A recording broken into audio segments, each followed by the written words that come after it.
Bate aquela palminha. Ora! Eu preciso destas coisas, Nuno. Eu preciso que me aplaudam antes de começar, que é para me dar aquela força para ter sucesso. Também tem a sua beleza. Tem. Nuno, estou super intimidada. É a primeira vez que tenho uma pessoa com uma barba decente neste programa e isso intimida. A barba é propositada ou é não quero ter trabalho com isso ou é sou filósofo? Estas coisas. A sério? Já fez a barba alguma vez, assim, enquanto dava aulas e foi sem barba um dia? Ai, não. Desde que comecei a usar barba, nunca mais a cortei. Tem que ser, não tem? Tem que ser o quê? Tem que se usar barba para ser credível. Eu senti isso. Logo nos primeiros dias de ter barba, percebi que me tratava melhor no autocarro, podia passar por cima de filas nos supermercados. É coitadinho do senhor. Pois, é verdade, funciona. É que o psicólogo também tem uma barba grande, eu acho que é uma coisa de quem pensa, tem que ter uma barba. A barba apareceu sem que eu tivesse planeado isso. Sim, Num verão não tive paciência para fazer a barba foi crescendo.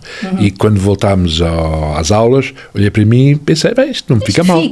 Isto fica, aquilo que não tem em cima depois tem aqui no queixo. Sim, senhora. E pronto, é esta a conversa que temos com o filósofo Nuno Nabais sobre a barba. Muito obrigada. Imagine.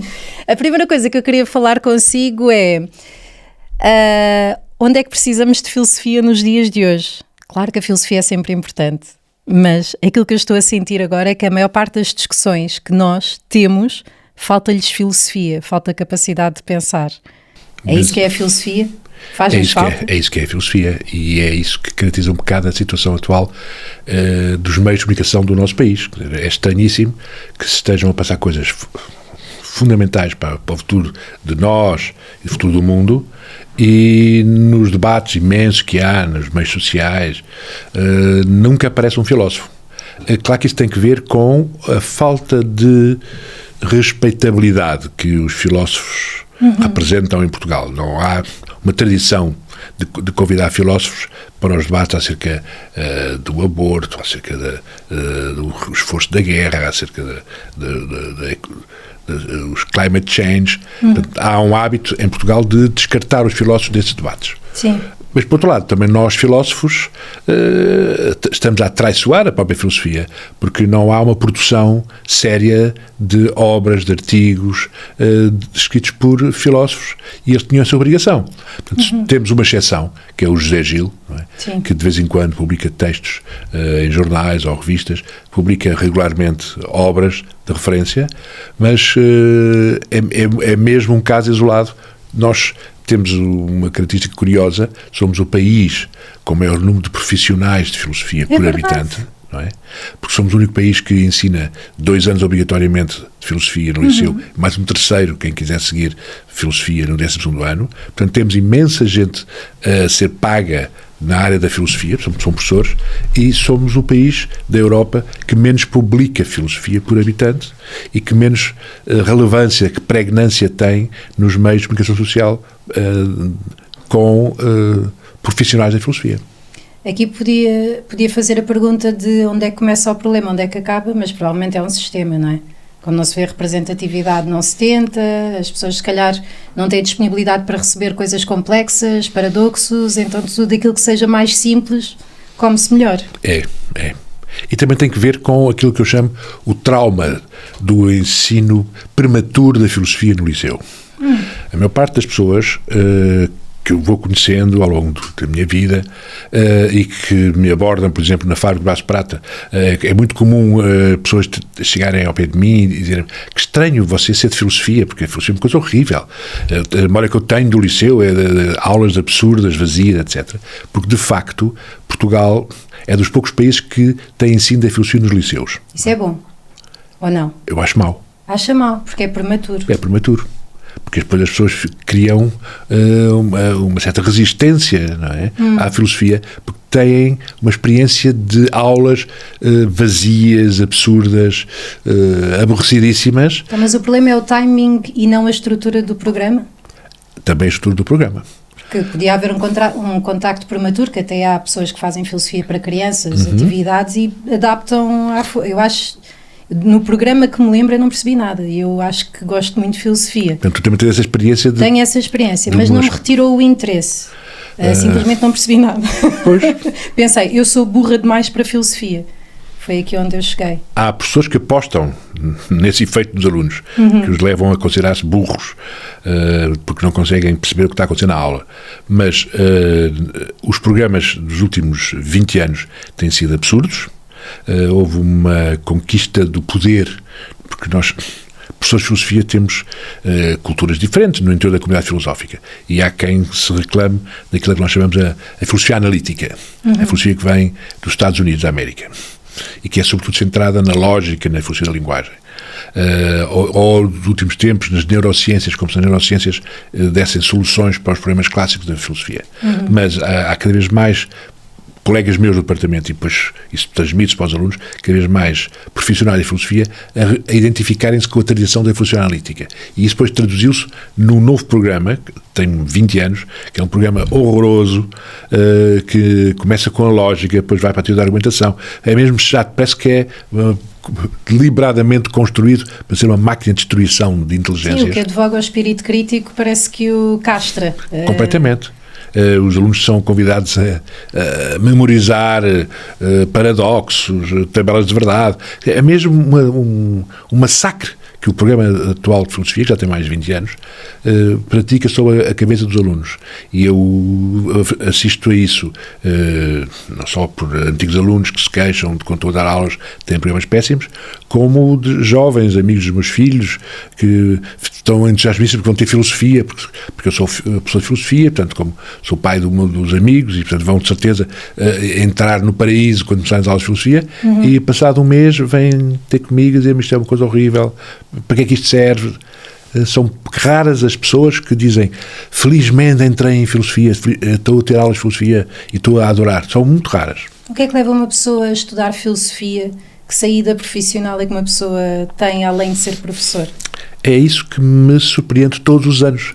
Todos os anos no departamento de filosofia entram 50, 60 alunos para o primeiro ano que querem estudar filosofia. Claro que mais de metade vêm para a filosofia porque não conseguiram entrar em Direito, ou não conseguiram entrar em Antropologia, ou não conseguiram entrar em Psicologia, e não querem perder um ano da vida, portanto vão para um curso Solução B. Mais de metade vêm por essa razão, porque foram expulsos da possibilidade de fazer aquilo que eles queriam fazer. A outra metade são dos poucos que ficaram com uma boa memória da aula de filosofia e gostariam de vir a ser professores, porque essa é a única saída profissional garantida. Não é única, mas a garantida é vir a ser professor de liceu, não é? Então, se acabarem as aulas de filosofia no liceu, se calhar acaba-se a malta querer ir para a filosofia com alguma perspectiva de trabalho. Não, eu defendo que a solução é deslocar o momento para entrar na experiência da aula de filosofia. Em vez de ser no liceu, ser na universidade, que é o que acontece sempre na Alemanha ou na Inglaterra. As pessoas não estudam filosofia nos liceus, mas quando entram para qualquer curso superior, têm sempre pelo menos 3 cadeiras de filosofia, orientadas para a respectiva área. Portanto, tem uma cadeira de teoria do conhecimento, é fundamental para qualquer curso superior, tem uma cadeira de ética e tem uma cadeira de metafísica, que são todas elas construídas em função dos cursos onde são ministrados, no ensino superior. E por isso é que na Alemanha é comum ver um engenheiro a ler um livro de filosofia ou um médico a depois fazer uma especialidade em filosofia, porque é impressionante, não é? Nós vamos num metropolitano em Londres e com muita frequência se vêem pessoas a ler livros que acabaram de comprar nos quiosques, são livros de filosofia de filósofos locais que escrevem e publicam regularmente sobre temas que são da atualidade, e há essa rotina da leitura do livro, e também há a rotina da escrita para esse público que está à espera de ver livros publicados sobre aqueles temas. Porquê? Porque justamente na Inglaterra ou na Alemanha não se estuda filosofia no liceu, só se estuda no grau universitário como complemento para as cadeiras técnicas. Como é que a filosofia pode chegar às pessoas que não vão à universidade? Eu sei que uma das respostas é, por exemplo, aquilo que o Nuno faz à quinta-feira na fábrica Stand Up Philosophy, que foi assim que eu conheci, que fui assistir e saí de lá. É como quando se vai a um museu, quando se consome arte, saí de lá com vontade de viver a vida de outra forma, de pensar, de ler, senti-me pessoa, em vez de sentir pessoa que reage, sentir pessoa que pode agir e que pode pensar sobre. e aconselho vivamente toda a gente que vá, mesmo, não só para conhecer a fábrica, que é uma instituição fenomenal, que tem sempre coisas a acontecer e que nos enriquece verdadeiramente, mas também às quintas-feiras Stand-Up Philosophy, que por acaso costuma ter temas, poderia não ter, mas tem temas todas as semanas, ou se vai ao tema ou não, depois logo se vê, mas existe um ponto de partida e aconselho vivamente. Isso que o Nuno faz é uma grande contribuição, não é? Mesmo quem não tenha andado na faculdade, eu sinto que consegue acompanhar essas noites e que pode fazer perguntas burras, que não existe julgamento. É mesmo, certo? é mesmo. Eu estou lá com essa missão, precisamente, para que a fábrica, que nasceu de uma ideia filosófica, nasceu de uma livraria de filosofia que eu tinha no Bairro Alto, que inaugurei em 2001, e onde a minha preocupação era organizar debates de filosofia, seminários, ciclos de conferências, num espaço minúsculo lá no Bairro Alto, e tive imenso sucesso, não só com as pessoas que apareciam para assistir, com as pessoas que aceitavam vir debater e fazer conferências. Ao princípio eu tinha medo que as pessoas rejeitassem transferir o cenário do debate das universidades para uma livraria-bar do Bairro Alto, como se fosse uma degradação da dignidade, desprestígio. Mas, para a minha enorme surpresa, toda a gente achava que aquela que era a boa maneira de fazer filosofia, porque as universidades já estavam completamente viciadas nos convidados óbvios e dos aborrecimentos dos alunos que iam para os colóquios na faculdade, porque os professores mandavam-nos sair da aula e ir para assistir às conferências. E, portanto, toda a gente que eu convidava sentia que havia ali um upgrade da ideia de filosofia por estarem a participar em debates na minha pequenina livraria do Bairro Alto. E depois eu fechei a minha livraria porque ia haver obras no edifício e coincidiu com a possibilidade de me transferir para a fábrica do Brás de Prata.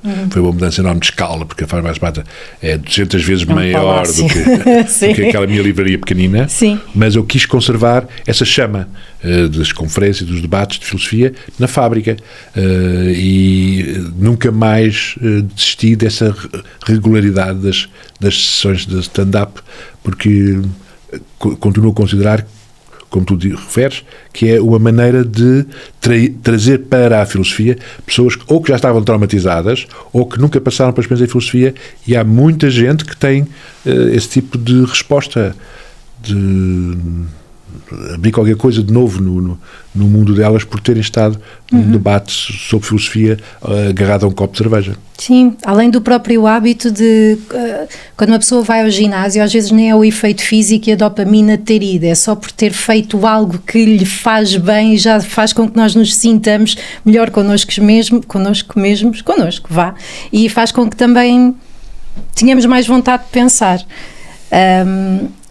Esta dicotomização que se vive agora, que as pessoas falam muito, que se deve às redes sociais, à velocidade com que são consumidos os conteúdos, à necessidade de atenção que nós temos para marcar presença, é inerente ao homem ou é consequência dos tempos modernos? Eu sinto que nós temos tendência para isto enquanto seres humanos, ou não? Claro, mas já ver, pensar não é uma coisa que nos aconteça naturalmente. Não basta... Eu tenho muito essa experiência, sobretudo com crianças, porque eu fiz a experiência de dar aulas de filosofia na escola primária, quando o meu filho mais novo estava na escola primária, na segunda classe, na terceira classe. Eu ofereci-me para dar aulas todas as semanas lá na turma dele e portanto, depois também tinha que dar nas outras turmas, para não haver um privilégio do menino, sim, que era o filho do professor de filosofia. Claro. E foram 2 anos maravilhosos, e onde eu fazia assim: vamos lá, vamos pensar. Pensar. Mas o que é isso, pensar? Pensar como? Pensar a partir de quê? Ninguém pensa porque quer pensar. Ninguém pensa porque tem um livro que propõe um conjunto de temas para pensar. Pensar é uma violência face à nossa vida cotidiana. É interromper certos hábitos. É sentir-se uma certa tontura diante de alguns objetos. Por exemplo, eu lembro-me de uma aula que eu dei sobre o que é o futuro. E os miúdos diziam todos: o futuro é a viagem no espaço, é os foguetões. Não, amanhã já é futuro. Não, amanhã não é futuro. O futuro já é amanhã, os miúdos. Sim, então, o futuro é aquilo que ainda não aconteceu, mas que vai acontecer, não é? E eles ficaram tontos, de repente pensaram que, afinal, era uma coisa tão simples entrar no futuro. Era só dar o passo para o dia seguinte. E que isso... Portanto, há a necessidade de abanar certas evidências, não são evidências limitadoras. Faz parte da condição humana estar agarrado a um conjunto de experiências básicas que nos tornam menos preparados para dar o salto para pensar. A sobrevivência, não é? E o pensar é como uma violência que se faz à vida de cada um de nós. Nesse aspecto eu gosto muito do Deleuze, do Gilles Deleuze, que dá nome a uma das nossas salas na fábrica, a sala do bar. O Deleuze refere muito isso. Não há uma boa vontade para pensar. Só que a pensar quando uma violência se exerce sobre nós, quando somos arrancados ao nosso cotidiano, às nossas evidências. E, por isso, o trabalho da filosofia é um trabalho violento, quase de agressão sobre as nossas evidências cotidianas. Mas depois é viciante, não é? Torna-se impossível de parar de pensar, diria eu. Assim que é como se fosse um desbloquear de níveis, não é? A vida vai se tornando mais complexa, com mais texturas, e não dá para desistir disso porque nunca se volta atrás, não é? Já conheço muitos casos de pessoas que de repente perderam o prazer de pensar. Pois, e vê-se isso hoje em dia, sim. Agora estava a pensar, pois. É das coisas mais tristes da minha vida encontrar colegas da faculdade que eram brilhantes no curso de filosofia, com quem eu tinha conversas lindas e que tínhamos projetos de construir revistas, organizar ciclos de debates e organizávamos. E depois os nossos caminhos separam-se, não é? Venho encontrar essas pessoas 30 anos depois, parece que estão vítimas de alguma intervenção cirúrgica no cérebro, não é? Ficam apáticos, destruídos, e já não conseguem. Já não lês? Há 20 anos que eu deixei de ler, não tenho paciência. Então, mas os autores mais recentes, falavam de nomes, não quer saber disso, não aguento mais essa experiência de ter que pensar e pensar sempre para lá do que penso, estar-me a ultrapassar a cada momento, não aguento. E ficam farrapos. Ficam infelizes de pensar, ou por serem infelizes deixam de pensar? O que é que aconteceu a essa malta? Normalmente é a consequência de darem aulas para miúdos que não têm interesse nenhum, com programas que não têm valor nenhum. Sentem-se derrotados diante do seu trabalho de profissional de filosofia, que é dar aulas. Normalmente dão aulas no liceu, não é? Mas também conheço colegas que dão aulas na faculdade e que já estão reduzidos a essa condição de farrapos, porque se instalaram no seu programa e repetem ao fim de 20 anos, já não conseguem ler um livro de filosofia, já não conseguem pensar, estão fartos, porque o mundo do pensamento é um mundo que se alimenta de uma permanente mutação dos nossos paradigmas de pensar, não é?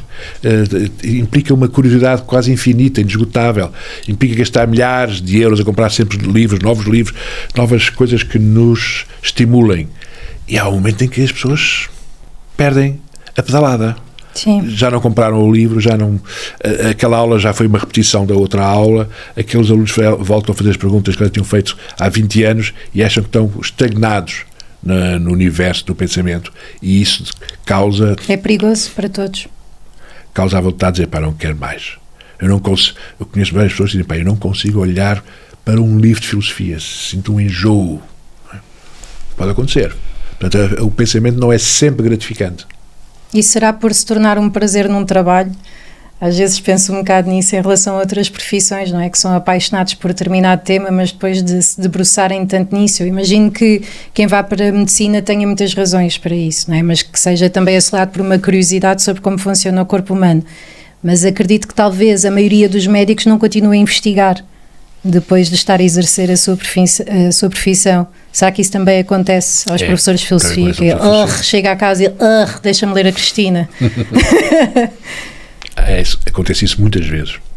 E como o seu mundo de pensamento acaba por ficar circunscrito à aula de filosofia, Não tem que ver com, depois, assistir a outro tipo de debates na televisão ou nos jornais, ou com grupos de amigos com quem o prazer de pensar em voz alta pudesse ser potenciado. Como isso não existe, não há um café. Nos anos 50, 60, havia uns cafés onde nós, quando encontrávamos sempre um ou dois amigos e criava-se ali uma tertúlia, e sabemos a importância que isso teve na literatura portuguesa nos anos 60 e 70. Estou a pensar na Natália Correia. Ou exatamente no botequim da Natália, mas havia o Café Gelo no Rossio, havia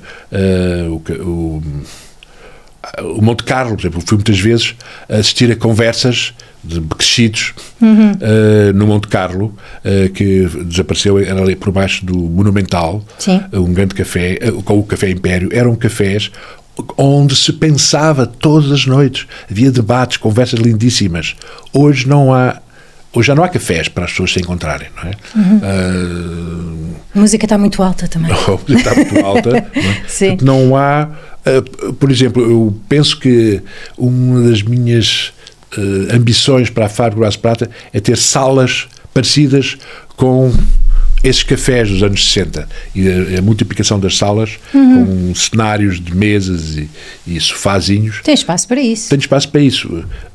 Ainda não pegou.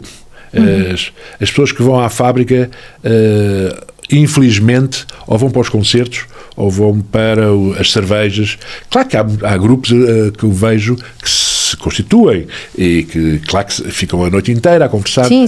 Mas eu não sinto que essas conversas desses grupos sejam intelectualmente respeitáveis. Uau!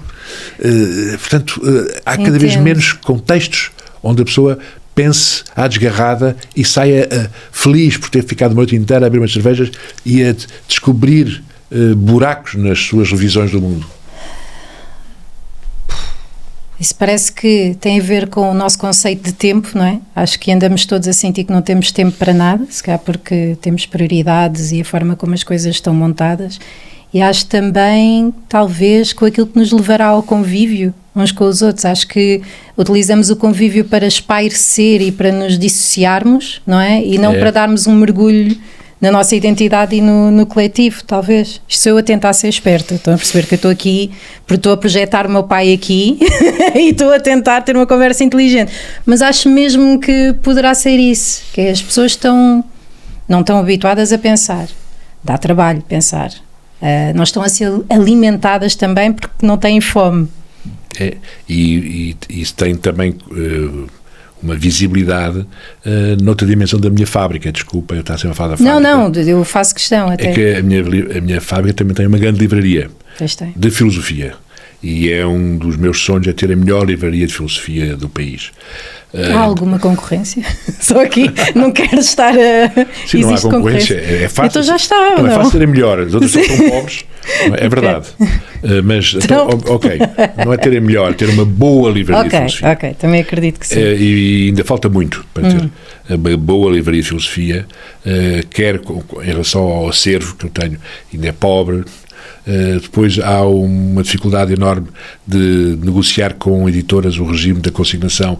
As editoras já neste momento aceitam vender a pronto, não aceitam a lógica da consignação. Ora, eu não tenho dinheiro para investir a pronto em milhares de euros para ter uma bela oferta de livros. Portanto, tenho sempre umas coisas rasteirinhas, é o que vai sair daqui e acolá, mas infelizmente também tenho muita coisa em segunda mão. Sim. Porque as pessoas que torna tudo mais belo, honestamente. As pessoas oferecem muitos livros, etc. Mas eu estou sempre na esperança de que os meus melhores livros de filosofia sejam comprados. Isso significa que há pessoas que continuam fascinadas pelo prazer de ler filosofia. E pá, eu não vejo isso, pá. É uma tristeza. Os meus melhores livros, lá na minha livraria, não se vendem. As pessoas que vão à fábrica, algumas andam ali a rondar os livros e abrem Depois sacam na net, Nuno. Pois não compram livros de filosofia. Quem dera que seja essa a alternativa. Ao menos sacam na net, ao menos leem-nas nos ecrãs. Não fui eu. Não, claro, eu não tenho nada contra esta alternativa. Sim, desde que leiam, não é? Pois eu próprio já sei que não posso construir um programa lá na faculdade que não contenha uma bibliografia toda ela legível na net. Porque eu não posso os alunos já pagam propinas elevadíssimas, não posso estar a obrigá-los, para acompanhar as minhas aulas, a gastar ainda mais dinheiro comprando livros. Sim. Portanto, eu comprometo-me logo no início do curso, todos os dias, eu envio por e-mail os PDFs de todos os livros que eu aconselho que leiam. Portanto, eu sei que beneficio imenso por existência desse mundo alternativo, que é o mundo digital, onde os livros podem ser lidos. Portanto, não quer dizer que, ao não me comprarem livros, as pessoas não leiam filosofia. Mas comprassem queria dizer que liam. Pois. Sim, percebo. Estava aqui a pensar, não sei se não estás a par do TikTok e do BookTok, aquilo que se passa. Há muitos influenciadores a recomendarem livros e a falarem sobre livros. Aqueles que me chegam não são fenomenais e a minha teoria é de que mais vale ler do que não ler no total. O que é que dizes sobre isso? Estou a tentar, não vou conseguir, portanto vou deixar de tentar, mas sim, o que é que dizes sobre isso? Mais vale ler, mesmo que seja mais superficial e menos interessante? Sim. Ler é importante. Ler é importante. Ler livros que tenham a pretensão de serem ensaios, não é? Não serem ensaios, serem lugares de pensamento, não é? É melhor, se bem que está a haver uma invasão de lixo,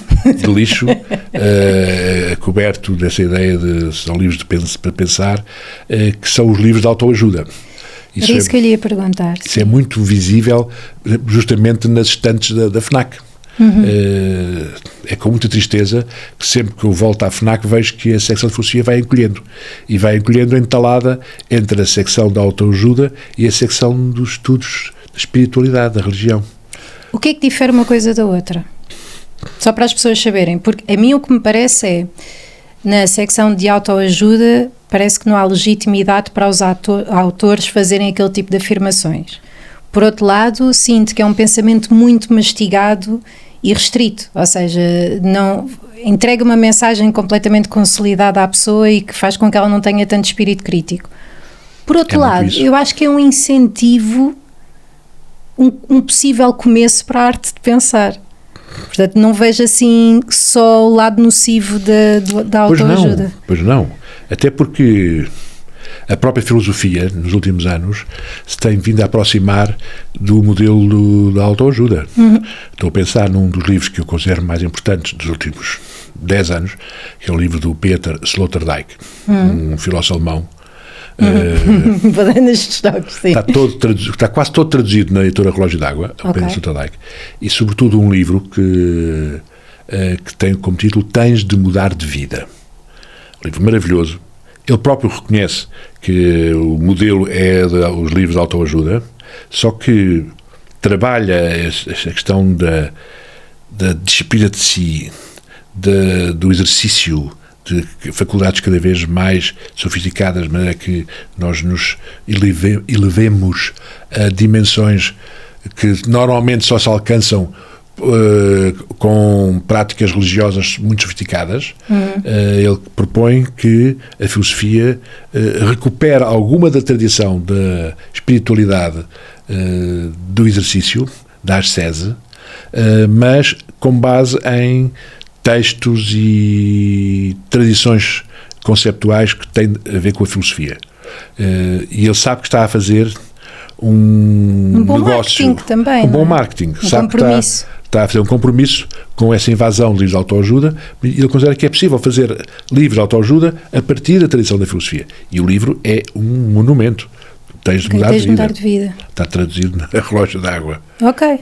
Pronto, é isto que acontece nas sessões de stand-up philosophy. Uma pessoa sai de lá com imensas anotações. Tenho que comprar isto, tenho que ler isto, tenho não sei o quê, não sei o que mais. Os dias a seguir são a vida é linda, depois não tenho tempo para ler nada, odeio a minha vida, depois de repente há mais uma na semana a seguir, e isso é giro. Enquanto estava a falar deste compromisso entre filosofia e autoajuda, lembrei-me do Alain de Botton, que acho que é filósofo, é que é tão simples que uma pessoa pensa, isto é autoajuda? É como não tem foda-se no título, uma pessoa fica, não sei se é autoajuda ou não. Quando tem asneira, geralmente uma pessoa pensa, ok, está a dar o melhor que pode para saltar à vista. O Alain de Botton é filósofo suficiente? Filósofo suficiente, sim. Percebe-se que há um treino na história da filosofia e na compreensão dos grandes debates contemporâneos em filosofia que está por trás dos livros do Alain de Botton, sim. Ok. Eu gosto muito do Alain de Botton. Eu também, e é uma boa forma de começar, parece-me. A School of Life que ele tem. Mas percebe-se que só podia ter surgido na Inglaterra, onde as pessoas já tinham o hábito de comprar livros de filosofia quando estão no metropolitano. E é para um público que já está constituído, que já tem hábitos de ler pequenos livros que compra para ler em 2 horas numa viagem de comboio, que ele escreve.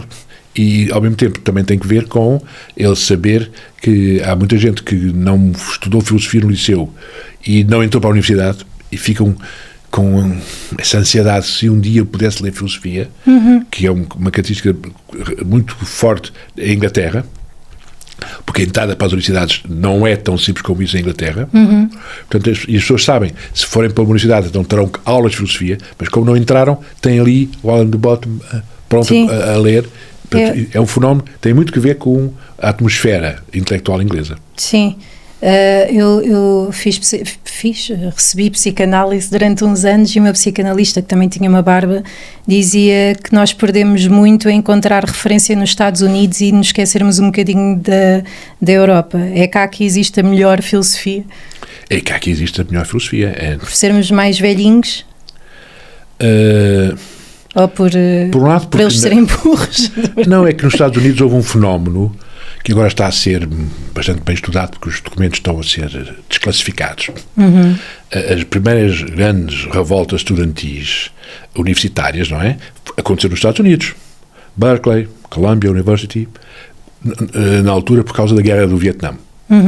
Mas os movimentos estudantis foram depois alastrando para movimentos de direitos civis, combate à discriminação racial, e em grande medida a crise política dos anos 60 que conduziu o próprio presidente a demitir-se, Nixon, e a derrota vergonhosa do exército americano no Vietnã, houve um conjunto de indivíduos da administração americana que fizeram o seguinte diagnóstico: a crise foi resultado dos nossos estudantes andarem a ler livros que não deviam ler. E então saiu uma diretiva, não é, da administração central que proibia o ensino da filosofia nas universidades. E a filosofia que podia ser estudada era apenas lógica ou filosofia da linguagem e não as obras de autores perigosos. Portanto, se alguém queria estudar Nietzsche, ia para o curso de alemão. Se alguém queria estudar Deleuze ou Sartre, inscrevia-se nos departamentos de estudos franceses. Mas nos departamentos de estudos filosóficos só havia lógica e filosofia da linguagem. Hoje esses documentos foram desclassificados. Hoje sabe-se que houve uma política deliberada de excluir dos departamentos de filosofia obras que fazem pensar. E a tradição continental, alemã, francesa, italiana, é uma tradição que tem que ver justamente com a ideia de que a filosofia serve para mudar a nossa vida. Serve para nos transpor para dimensões da experiência que não são alcançáveis no cotidiano. E, portanto, nós conservamos essa tradição. E o horror que se abateu sobre a Europa a partir do final do século XX, século XXI, e que se traduziu, por exemplo, nos programas atuais de filosofia, são todos obedientes à tradição analítica. O horror foi esse modelo de exclusão de grandes temas existenciais, metafísicos.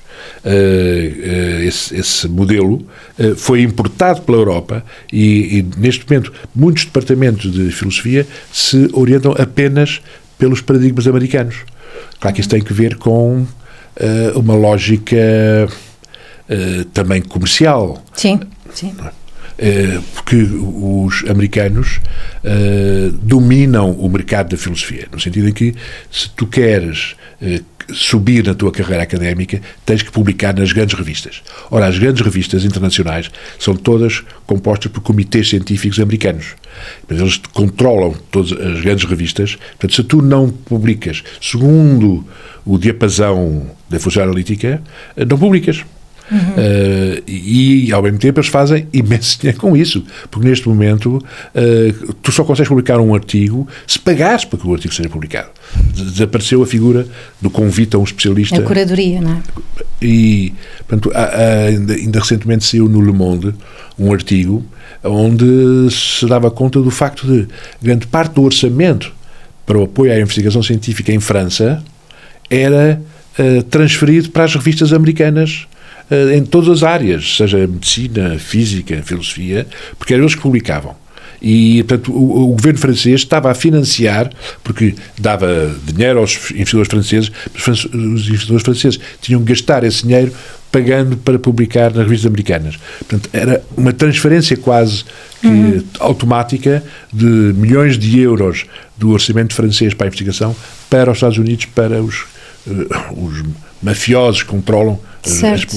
Então estamos a ficar mais burros por uma questão comercial. Questão comercial. É uma questão de invasão da lógica americana sobre o mundo intelectual europeu. É verdade. Estamos a falar sobre a diferença entre a secção de autoajuda e de filosofia. Aqui pelo meio, não sei se é esta a ordem, será que é meio a psicologia ou é completamente ao lado? Existe uma escala de complexidade de pensamento? A psicologia também está a sofrer bastante de Está. Com a autoajuda está a canibalizar também. Os grandes autores da psicologia estão a desaparecer, não é? Autores que eram lidos fora do campo profissional da psicologia. Vou pensar num Piaget, num Skinner, mesmo na psicanálise, ou grandes autores da psicanálise, que eram reconhecidos como faróis no campo da antropologia, da filosofia. Não há grandes nomes do interior da psicanálise que tenham essa dimensão.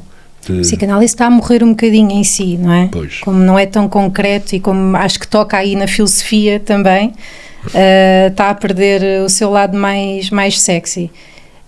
O que é que um filósofo pensa de ir ao psicólogo? Um filósofo vai ao psicólogo? O Nuno já foi a um psicólogo? Nunca. E resisti sempre a que os meus filhos caiam nessa armadilha. Okay. Eu tenho várias histórias de duas das minhas filhas, as minhas filhas mais velhas, já passaram por anos e anos de psicólogo. Agora a minha filha mais nova, é um combate que eu tenho com a minha filha mais nova, de 14 anos. Ela acha que precisa ir ao psicólogo, porque eu vejo... Porque sente coisas e pensa coisas. Sim. E a mãe dela acha que sim, que deve ir ao psicólogo. E eu digo, tudo o que eu conheço da psicologia leva-me a considerar que é preciso evitar ir ao psicólogo. Interessante. Mas, eu pago as consultas na mesma. Sim. Das minhas filhas. Mas a questão aqui é, consegue dizer mal não faz? Faz mal. Faz mal, ok.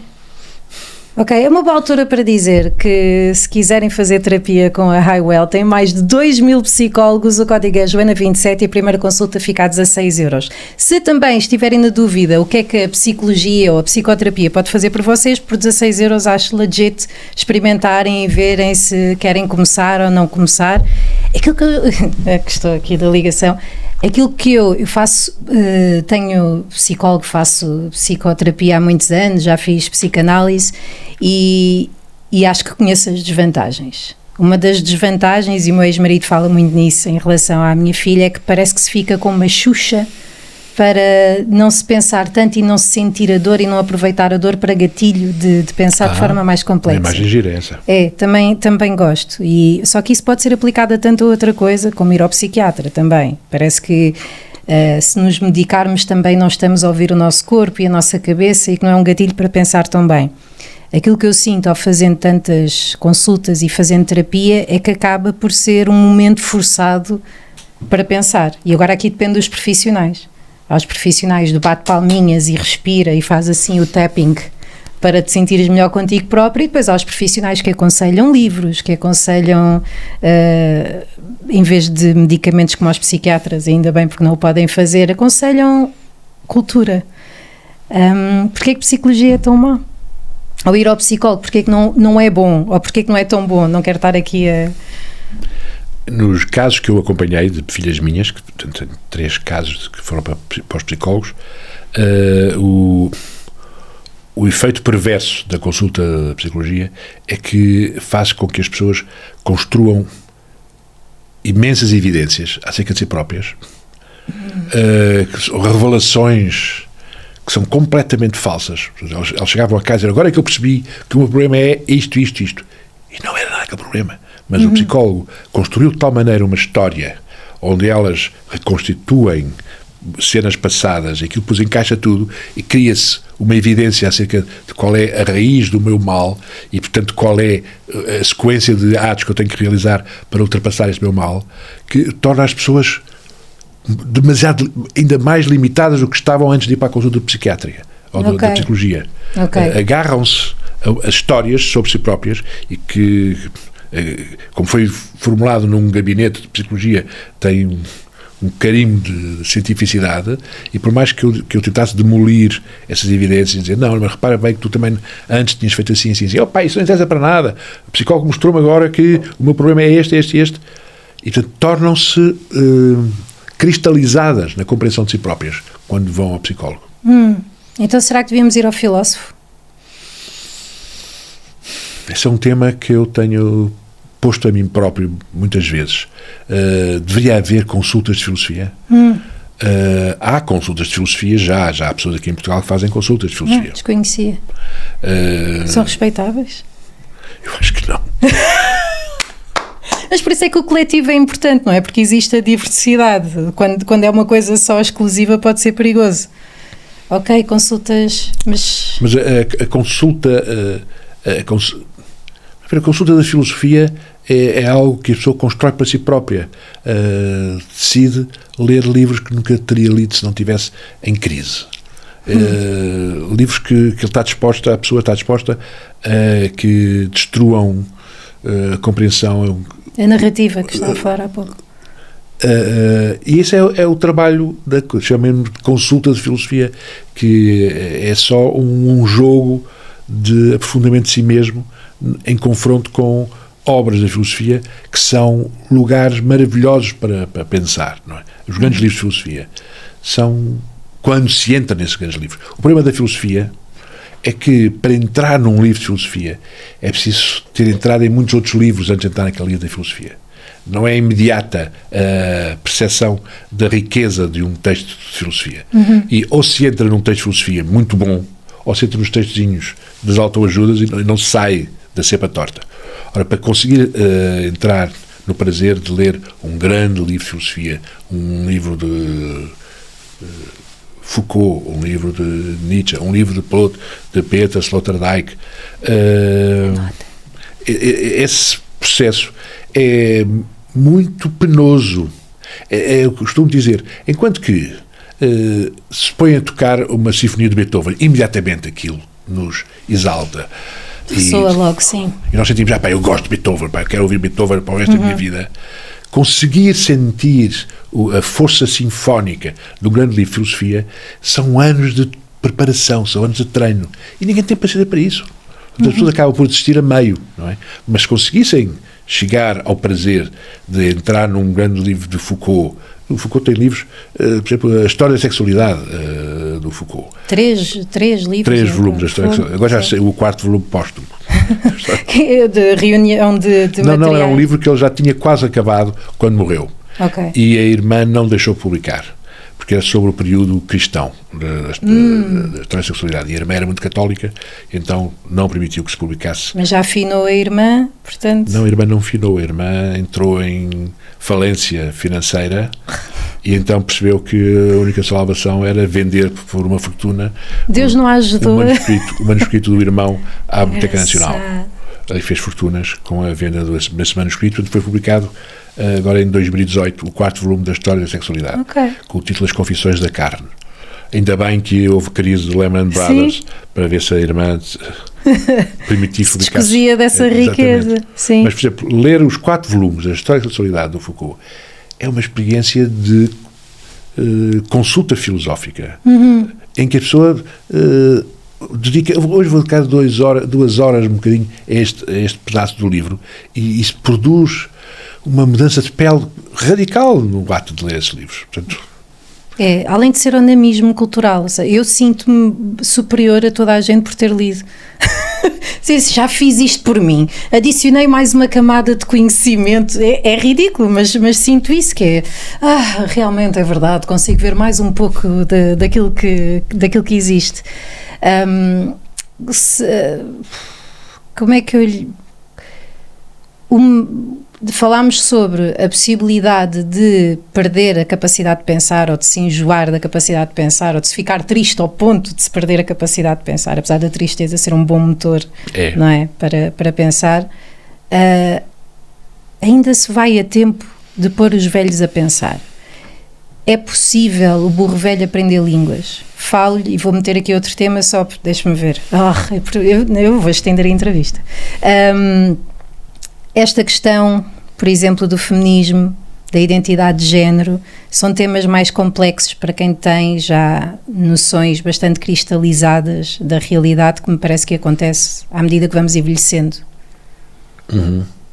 É possível reverter isso? Essas pessoas conseguem ouvir? Consegue-se discutir isto com pessoas que acham que sabem tudo? É um tema clássico, esse saber que, seja a partir de certa idade, já ninguém tem condições para começar a gostar de filosofia. Mas é curioso que, nos últimos anos, o curso de filosofia, onde eu dou aulas, na Faculdade de Letras, tem vindo a receber cada vez mais maduros. Pessoas que estão nos 50, 60 anos, já fizeram a sua vida profissional e foi uma vida gratificante, e acham que essa vida lhes deu competências para então se dedicarem à filosofia. E são alunos maravilhosos, esses mais maduros. Eu tenho um caso, que eu acho um caso limite, de um aluno que está a fazer uma tese de doutoramento comigo, que tem 92 anos, começou a trabalhar comigo aos 80, fez comigo mestrado, está a fazer doutoramento, que é um caso de dedicação ao prazer de pensar e de curiosidade inesgotável, que é aqui em Portugal. O senhor vive no Carcavelos e vem às minhas aulas e encontra-se muitas vezes comigo na fábrica, e que confirma que é possível. Não só é possível, como é quase a confirmação de uma tese que já vem de Platão. O Platão considerava que só se podia começar a fazer filosofia depois dos 40 anos. Ora, nós é que invertemos, temos pressa em pôr os nossos meninos a formular hipóteses paradoxais, e levamos a estudar filosofia cedo demais, e mesmo nos liceus, mesmo nas universidades, a filosofia que se ensina é muita filosofia para preparar pessoas para ensinar a adolescentes. Estamos demasiado fixados no universo da adolescência e da juventude, quando a filosofia é uma coisa para velhos. Sim. Eu falo da casmurrice dos velhos. Vejo pelas redes sociais, na minha bolha, não é? Onde estou, e as redes sociais também trazem um perfil de pessoas que estão a comer determinada história, mas os velhos parecem ser sempre mais difíceis de estarem abertos é mais difícil estarem abertos a novas opiniões. E falava-lhe aqui da identidade de género, porque sei que é um tema sobre o qual já se debruçou e gosta de pensar sobre. Sei que essa é um dos temas mais controversos para os mais velhos, que lhes faz muita confusão desconstruir o binómio de masculino e feminino. É que eu não sei do que é que estou a falar, daí lhe estar a perguntar coisas. Não, eu sinto que a velhice, pelo contrário, e agora introduzo um olhar autobiográfico, mas à medida que eu me vou tornando mais velho, mais facilmente eu percebo como o binómio é falso. Porque nós perdemos um conjunto, nós velhos, vamos perdendo um conjunto de propriedades que definem a masculinidade,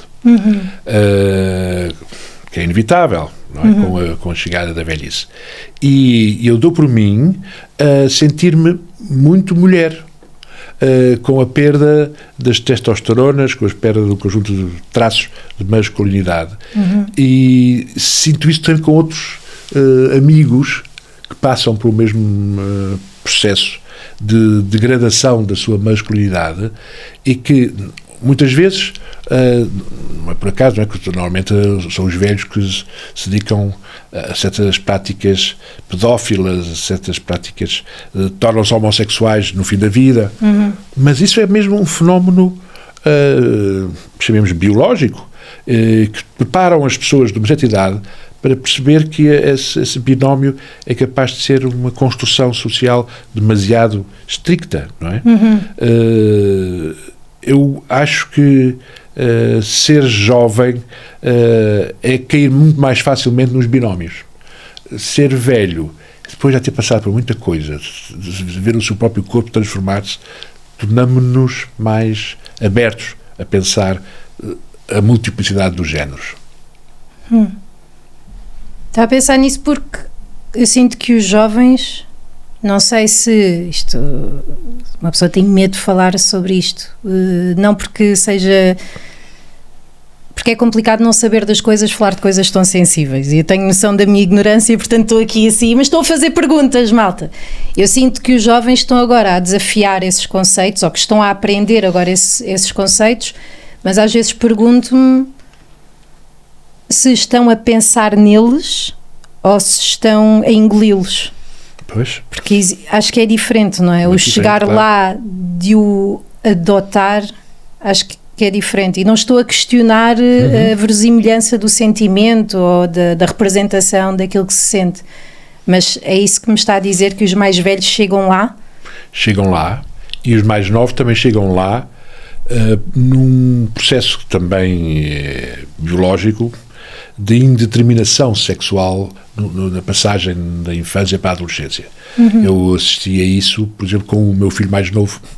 O meu filho mais novo gosta de dizer que é bissexual, que tanto gosta de olhar para rapazes bonitos como raparigas bonitas, que na escola primária gostava de ir de saias para as aulas. A professora é que o proibiu, porque ele sentia-se muito melhor com saias e com brincos do que... E falávamos longamente sobre isso em casa e eu... O Nuno estava assim, isto é ótimo para falar ao jantar, isto é magnífico. O meu filho, sim, Gabriel, criou uma profundidade na abordagem do tema dos géneros que lhe veio justamente, por um lado, a irmã mais velha que ele gostava imenso de o maquiar e de vestir com as roupas dela. Sim. Ele sentia-se muito feliz por ser simbiótico com a irmã na questão do género. Mas isso levou-o, de facto, a tomar a sua feminilidade como um ato de resistência. Ele dizia, pai, levo a saia para a escola, porque os miúdos são estúpidos de perceber que ser rapaz também pode-se passar por gostar de bonecas e de gostar de se pintar. Que bom. Portanto, havia uma textura de ativismo político na experiência dele e de saias para a escola. De tal maneira que um professor que foi lá fazer uns inquéritos, ele estava em psicologia, foi fazer uns inquéritos sobre justamente o que as crianças pensavam da questão do género, ficou de tal maneira deslumbrado com as respostas do meu filho que me pediu autorização para fazer uma grande entrevista para a tese dele com o meu filho. Uau! E agora as teses do meu filho já fazem parte de uma dissertação. Está publicado? Ainda não está publicado, senão já me teria dado a ler. Já teria dito qualquer coisa, já estava lá na livraria, de certeza. Pois, não sei se está publicado, acho que não. Aconteceu algo semelhante com alguém da minha família e na altura, quando conversei com o meu psicanalista, surgiu aqui a questão de, às vezes, as crianças terem necessidade de primeiro serem apresentadas a conceitos simples e binários para depois os desconstruírem. Será que o facto de estarmos a abrir tanto o espectro, não da existência dos conceitos, mas daquilo que é mostrado às crianças, lhes dá mais confusão ou dá-lhes liberdade para chegarem às coisas mais cedo? Eu defendo a segunda. A segunda. Dá-lhe muito mais liberdade. Este meu filho tem uma velocidade na compreensão de temas complicados, não é? E temos conversas que para mim são profundas. Há uma inteligência extra que lhe vem de ser sensível a estes problemas devido a ter sido justamente confrontado com esta diversidade, com esta abertura de perspectivas. Ele tem muito orgulho em dizer que está aberto a outro tipo de experiências sexuais. Ele só tem 11 anos, não é? Outras experiências sexuais, outros cenários. E isso é contrastante com aquilo que se fala muito hoje, o machismo, a alfa, a masculinidade. Talvez a psicanálise dissesse que é uma ausência da representatividade do pai, do género, dessa quebra de masculinidade, de tanta coisa, não é, que está a acontecer. O que é que o Nuno tem a dizer sobre isso? Sobre esta moda, pelo menos que parece ser moda, eu não sei o que é, porque se fala tanto sobre tudo que parece que tudo está a acontecer. Mas, claro que tem uma dimensão de moda. Sim. Os movimentos LGBT, as paradas gay, os festivais tricolores, não é tricolores, é arco-íris, tem que ver com essa lógica. Sim, mas estava a falar ao contrário, desculpa interrompê-lo, que é haver agora crianças que estão a consumir conteúdos digitais de influenciadores machistas tóxicos, que dizem que as namoradas deles não podem sair com saias, não é, porque estão à procura de atrair a atenção de outros homens, que o lugar das mulheres é na cozinha, que é de cuidarem das crianças. Isso é que pensa a ser agora dominante. Não sei se dominante, mas gritante. Que este tipo de coisa às vezes assume uma proporção que eu depois não consigo aqui dizer as estatísticas, mas isto está a tornar-se uma tendência.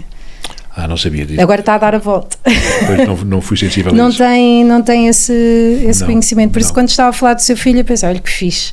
Ainda bem que existe aqui, porque anda a haver esse conflito agora, diria eu. Queria falar muito mais consigo, Nuno. Vou fazer-lhe um convite em off de um dia, quiçá, termos um projeto em conjunto, mas não o vou expor aqui, faço o convite depois, que acho que podia ser interessante falar-se sobre isto, sobre tanta coisa, desta maneira, para os filósofos aparecerem mais e para se pensar. Alinho. Ai, que bom! Viram como é que eu fiz o convite sem ser rejeitado? Agora no final, Joana, desculpe lá, não estou para isto. A água não me satisfez, o seu pensamento é redutor. Nuno, muito obrigada. E depois vou pôr na legenda o currículo do Nuno, porque a mim faz... Não é isso, não é o currículo, não vou dizer o que é que faz ou o que é que não faz, não é isso. Mas acho que é importante as pessoas perceberem de onde... Por exemplo, é filósofo e isso dá-lhe credibilidade no que está a dizer, mas uma coisa que me faz confusão são as pessoas que são convidadas para programas de televisão e às vezes até espaços noticiosos que estão a comentar com muita credibilidade aquilo que estão a dizer, mas que não nos é passada a informação sobre quem é aquela pessoa. E isso faz-me confusão, porque são pessoas que parece que pensam, mas nós não sabemos quem são estas pessoas. Eu acho importante dizer quem é o Nuno, não estou a dizer que a formação académica lhe dê legitimidade para alguma coisa, mas acho que é importante saber-se quem é o Nuno para perceber a importância das suas palavras. E por isso, em vez de estar aqui, prefiro pôr depois na legenda e também dizer às pessoas para irem à fábrica. É fácil, há um site lindíssimo. Já agora o site, uma ótima comunicação também. Tem a newsletter, ficam a par de tudo e às quintas Stand-Up Philosophy com o Nuno Navais na fábrica. Nuno, muito obrigada por ter vindo. Eu gostei muito de vir. Adeus, obrigada. Obrigada. Nada, Joana. Espero que tenha gostado.